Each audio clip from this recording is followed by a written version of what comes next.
ასეთი ტიპის ინტერესში იკითხება ცნობის მოყვარეობა, რომელსაც ნაკლები კავშირი აქვს ჩემ პირად გადარჩენასთან. აი წარმოიდგინეთ, ეხლა რა თქმა ერთის ხო რა თქმა უნდა. პროცესი მიდის და პროცესი მიდის ნიშნავს იმას, რომ უფლის დაბრუნება ახლოვდება. პირველი რას უნდა გახსოვდეს? ბოლო ჟამი თვითონ ტერმინი არის საღვთისმეტყველო ტერმინი. ეს არ არის ხალხური ტერმინი, რომელსაც ჩვენ ვიყენებთ. აი და გაშარჟებული, ეხლა ბოლო ჟამია და აი მეორე მოსვლის დროა და რაღაც ეს გაშარჟება. ბოლო ჟამი ეს არის საღვთისმეტყველო ტერმინი, რომელსაც იყენებს პავლე მოციქული და ამბობს. როდის ამბობს პავლე მოციქული? 2000 წლის წინ. ეხლა ბოლო ჟამია პავლე მოციქული. 2000 წელია ბოლო ჟამი. ბოლო ჟამში საღვთისმეტყველო თვალსაზრისით იგულისხმება ის ჟამი, რომელიც ათვლილია ღმერთის ადამიანად მოსვლიდან. იმიტომ რომ ღმერთმა როგორ დაანახა თავისთავი ადამიანებს, წავიდა უკიდურეს ზომაზე ადამიანად რო გამსაჯო. აი მოვიდა და აი მე მოვედი გვითხრა. მე მოვედი. მოხვედი არა? და გავაკეთეთ რას გავაკეთეთ. და მაგრამ ნახეთ მოვიდა სად სიბნელეში. გახსოვთ როგორ არის აღწერილი წმინდა წერილში? ერი რომელიც ისხდა სიბნელეში, მას დიდი ნათელი გამოუწყინდა. ერი იყო სიბნელეში. და უცებ ნათელი მოვიდა. ეს ნათელი გამოუწყინდა. მაგრამ საოცრება მოხდა. კაცობრიობამ ეს ნათელი მის ძირითად ნაწილში დაინახა. თავისი ყოფიერება კულტურულად დააფუძნა და ამას შექმნა ქრისტიანული ცივილიზაცია. გავიდა დრო. ნელ-ნელა კაცობრიობა მიეჩვია ამ დიდებულებას, ასაც ღმერთის მოსვლა ქვია ჩვენთან და დაიწყო ნელ-ნელა უარყოფა ქრისტესი და მივიდა იქამდე სადამდეც მივიდა, ეხლა რაც ჩამოთვლილია აქ. და ეხლა დაიწყო შეუქცევადი პროცესი. სხვადასხვა აზრი არსებობს, ჩემი აზრით ეს პროცესი შეუქცევადია.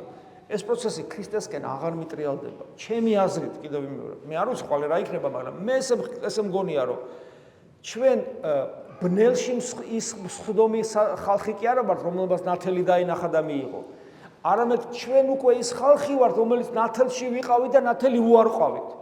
ცივილიზაცია იყო ბნელში და ნათელი დაინახა და მიიღო და მას მერე ცივილიზაცია განათლდა და მიიღო ეს ნათელი და მერე ეს ნათელი უარყო.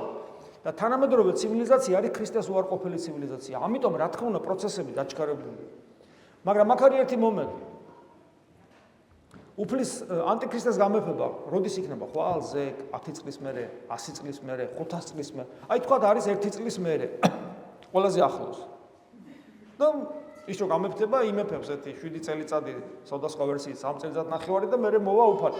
უფლის მეორედ მოსვლა დადებითი სიტყვათა წყობა.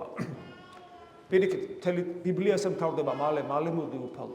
ეს ყველა ქრისტიანს უნდა სურდეს. მაგრამ თქვა 1 წლის მერე მოვა ანტიქრისტე. და დაიწყება ჩვენი სარწმუნოებრივი გამოცდა, რომელიც ეხლაც ყოველდღე ხდება, ხო? კი, მაგრამ ერთ თვეში რო გარდავიცვალო, მთელი ჩემი გეგმები როგორ ამაკ დაწყობილი ისე რომ ერთ წელიწადში მოვა და აბა გავმაგრდე ეხლა. ამ დროს ერთ თვეში მოვკვდი.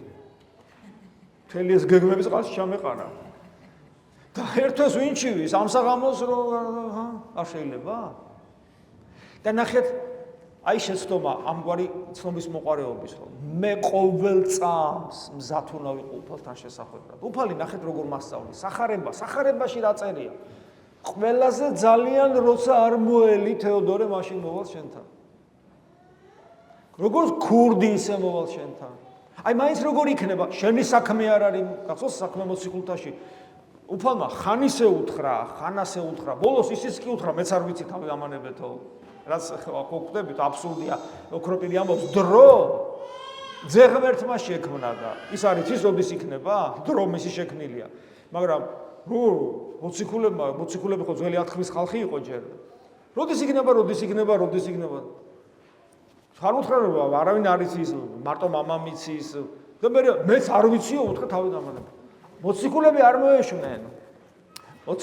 მოეშვნენ და ამაღლების წინ კიდე ერთხელ შეუტრიალეს, რომ როდის დაამყარებ შენ ყდეთი აღდგომა იხილეს, მაგრამ ჯერ ხო სულიწმინდის მიერ განათლებულები შინაგანად არ არიან, ეს ყველაფერი მათ გარეთ ხდება და მაინც ესე ეუბნებია, რომ როდის დაამყარებ რა შენ სასופველოს და მაშინ კაცრად უთხრა, ეგ თქვენი საქმე არ არის და ეხლა თუ მოციქულის საქმე არ არის, ჩემი საქმე როგორ არის?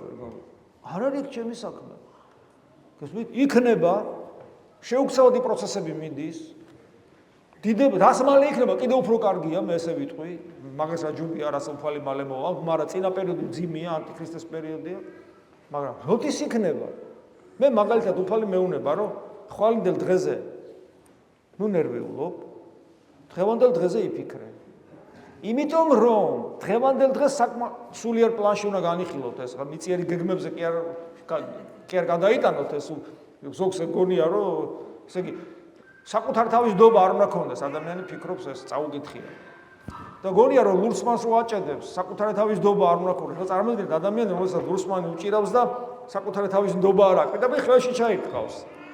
ხო, ესე აქ ლაპარაკია სულიერ საკითხებზე. ეს ძალიან მნიშვნელოვანია რომ გვახსოვდეს.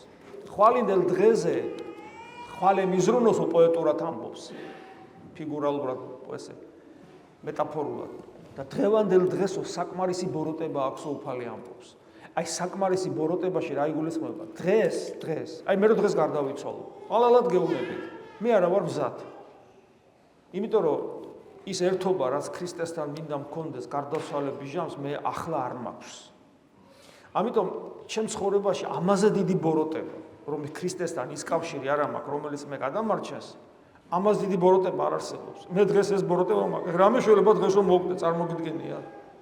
არ მეშინოდეს, და წარმოგიდგენ, როგორ ვიფიქრო მე, ერთი წლის მერე რომ მოვა ანტიქრისტე იმას რა უყო. რა დროს ეგ არის, კაცო? აი ამაშია საქმე. რეალისტები თუ ვიქნებით სულიერ ცხოვრებაში, ჩვენ დავკავდებით დღევანდელი დღით. ოღონდ სულიერ ცხოვრებაში და არა ფიზიკურ ცხოვრებაში და დაგეგმო და ყველაფერი.